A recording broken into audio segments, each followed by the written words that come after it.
Sholat satu kali untuk seumur hidup. Apa maksudnya? Pertanyaan. Assalamualaikum warahmatullahi wabarakatuh. Mohon maaf Pak Kiai. Saya sering mendengar perkataan orang-orang tua di kampung saya. Sholatlah kamu satu kali untuk seumur hidupmu. Apakah memang benar seperti itu? Ataukah ada makna yang lain? Saya jadi bingung apa maksudnya perkataan seperti itu. Mohon jawaban dan penjelasannya Pak Kiai. Atas jawaban dan penjelasannya kami sampaikan banyak terima kasih. Semoga Pak Kiai sehat selalu. Wassalamualaikum warahmatullahi wabarakatuh. Waalaikumsalam warahmatullahi wabarakatuh. Baik. Bismillah walhamdulillah. Wassalatu wassalamu ala rasulillah Sayyidina wa maulana Muhammad ibn Abdillah wa ala alihi wa sahbihi wa mawalah wa la hawla wa la quwata illa billah amma ba'd. Faqad qala Allah azza wa jal a'udhu billahi minasyaitanir rajim. فَإِذَا قَضَيْتُمُ الصَّلَاةَ فَاذْكُرُوا اللَّهَ قِيَامًا وَقُعُودًا وَعَلَى جُنُوبِكُمْ فَإِذَا اطْمَأْنَنْتُمْ فَأَقِيمُوا الصَّلَاةَ إِنَّ الصَّلَاةَ كَانَتْ عَلَى الْمُؤْمِنِينَ كِتَابًا مَوْقُوتًا. وقال الله تعالى مخبرا عن قصة عيسى بن مريم عليهما الصلاة والسلام وجعلني مباركا أينما كنت وأوصاني بالصلاة والزكاة ما دمت حيا.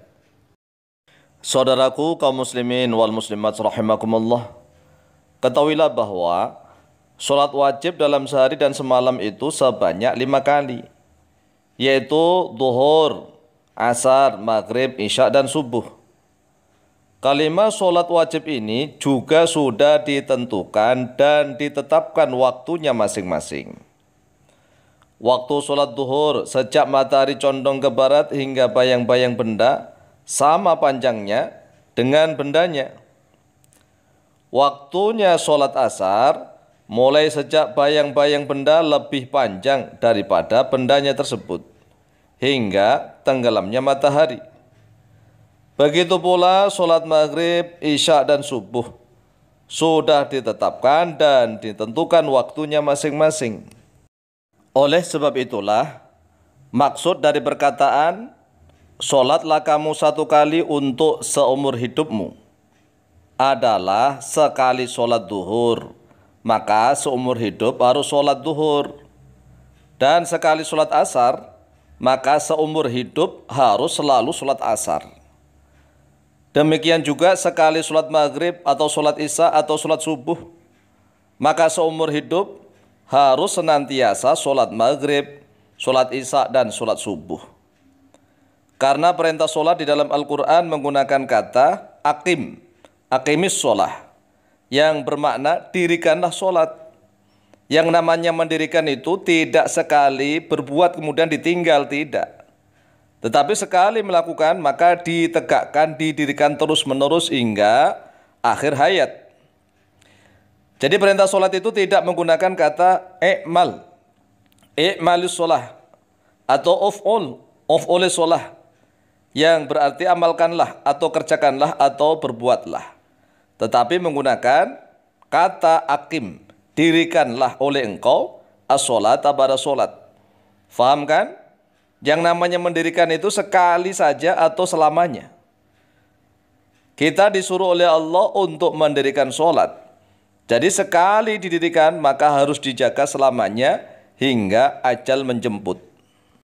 Sekarang marilah kita lihat dalil-dalilnya dari Al-Quranul Karim. Al-awalu, dalil yang pertama, a'udzubillahi minasyaitonir rajim. Aqimis sholata liduluki syamsi ila ghasaqil laili wa qur'anal fajr. Inna qur'anal fajri kana masyhuda. Di dalam surat Al-Isra ayat yang ke-78, yang artinya aqim, dirikanlah oleh engkau. Jadi yang diperintah adalah mendirikan. Dirikanlah oleh engkau as-sholata pada sholat. Liduluki syamsi setelah condongnya matahari. Yaitu sholat duhur, ila ghosakil laili sampai kepada gelapnya malam. Solat duhur, solat asar, maghrib dan isya.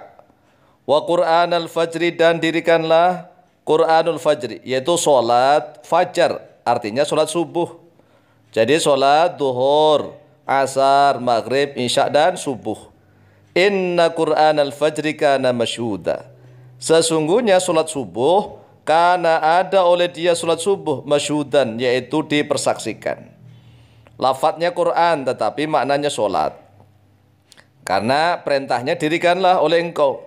Jadi mendirikan apa? Mendirikan solat, bukan mendirikan bacaan fajar, tetapi mendirikan solat.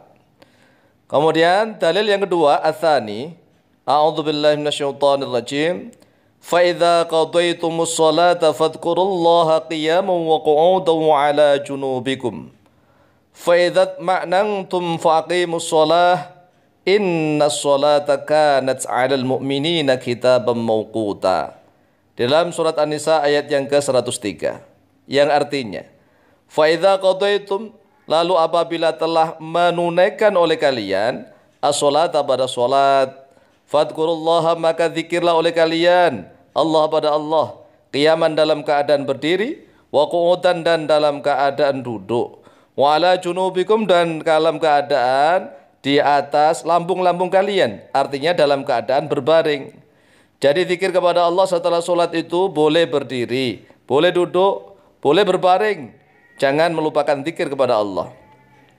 Fa'idzat ma'nantum, lalu apabila telah aman oleh kalian, telah tenang oleh kalian, faqimu, maka dirikanlah oleh kalian. Nah ini juga aqimu, maka dirikanlah oleh kalian as-sholata pada sholat. Inna sholata, sesungguhnya sholat, kanat, yaitu ada oleh dia sholat, alal mu'minina, atas orang-orang yang beriman, kitaban. Nah ini kitaban, ketetapan, tulisan, mauqutan, yang telah diwaktukan. Jadi sholat ini sudah ditetapkan waktu-waktunya. Oleh sebab itu sekali sholat maka sholat terus selamanya hingga akhir hayat. Karena sholat sudah ditentukan waktu-waktunya. Yang namanya ditentukan waktunya ya nggak mungkin kita sholat sekali saja seumur hidup begitu.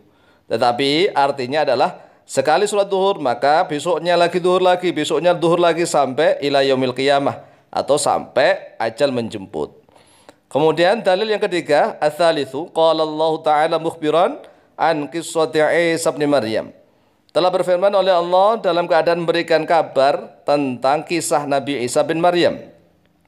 Wa ja'alani mubarakan, wa ja'alani, dan telah menjadikan oleh dia Allah ini kepadaku, kata Allah menceritakan kisahnya Nabi Isa. Mubarakan, dalam keadaan diberkahi. Nama kuntu, di mana saja ada oleh aku. Wa usoni, dan telah memberikan wasiat oleh dia Allah ini kepadaku, bisolati, dengan solat, wa zakati, dan dengan zakat, ma tumtu hayyan, selama aku hidup. Dalam surat Maryam ayat 31.